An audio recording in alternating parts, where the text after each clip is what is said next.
Hi, my name is Wade Willen, and I'm going to be talking to you about quality assurance. I'll give you a little history about it and some of the philosophies behind it. So, what is quality? People define quality in many ways. Some people think of quality as the excellence of a product or service, or others view it as a lack of manufacturing or service defects. The American National Standards Institute and the American Society for Quality define quality as the totality of features and characteristics of a product or service that bears on its ability to satisfy given needs. All this means is that quality is meeting or exceeding customer satisfaction. So some other examples of quality can be defined as perfection, consistency, eliminating waste, providing a good usable product, or total customer satisfaction and service. So a brief history about quality. Before the Industrial Revolution, skilled craft people served as both the manufacturers and the inspectors, which means they were building quality into their products to show their pride in their workmanship. These customers expected good quality, and the craftspeople very well understood it. So, quality in manufacturing.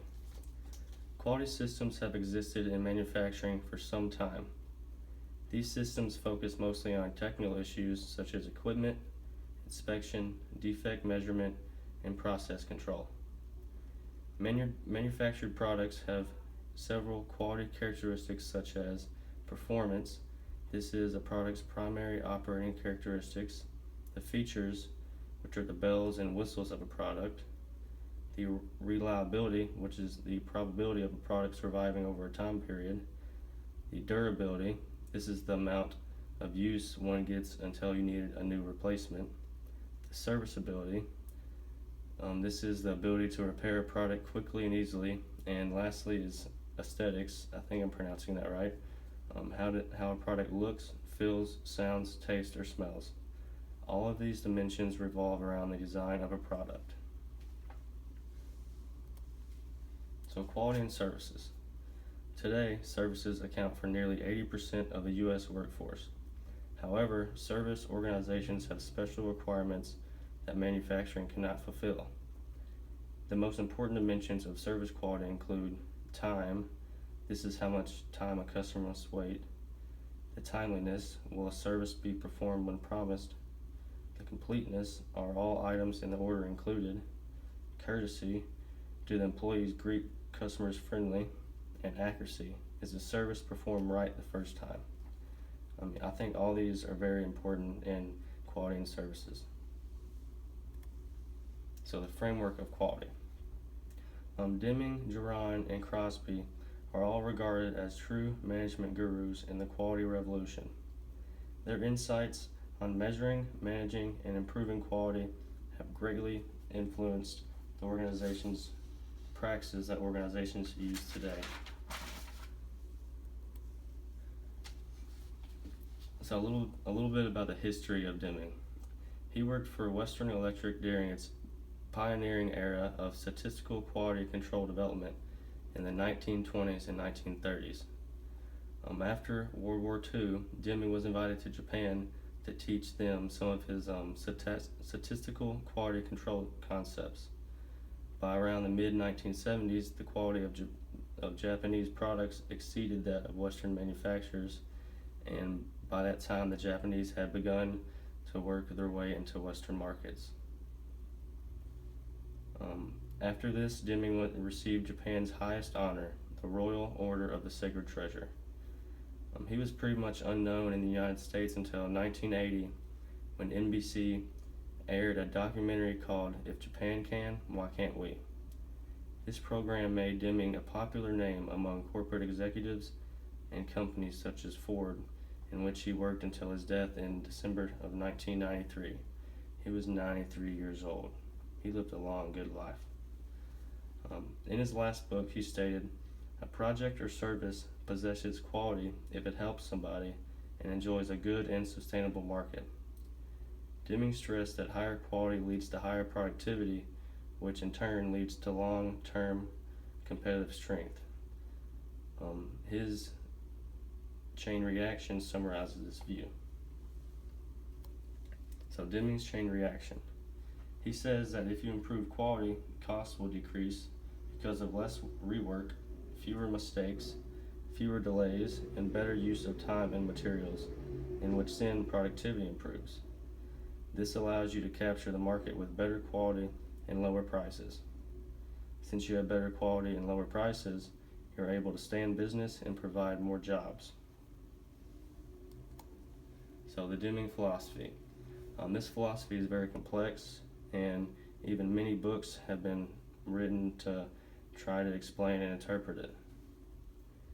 Deming summarized his philosophy in what he called a system of profound knowledge, which is made up of 4 parts. And the first one is appreciation for the system. Second part is understanding process variation. Third is theory of knowledge. And fourth is psychology. So on to the next philosopher, or quality control, is Joseph Juran. He also joined Western Electric in the 1920s in the development of statistical methods for quality. He spent much of his time as a corporate industrial engineer. In 1951, Juran wrote, edited, and published one of the best books on quality, the Quality Control Handbook.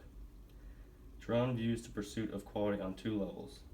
The mission of the firm as a whole is to achieve high product quality, and the mission of each individual department in the firm is to achieve high production quality. Juran defines quality as the fitness for use. This is broken down into 4 categories: quality of design, quality of conformance, availability, and field service. Quality of design focuses on market research, the product concept, and design specifications.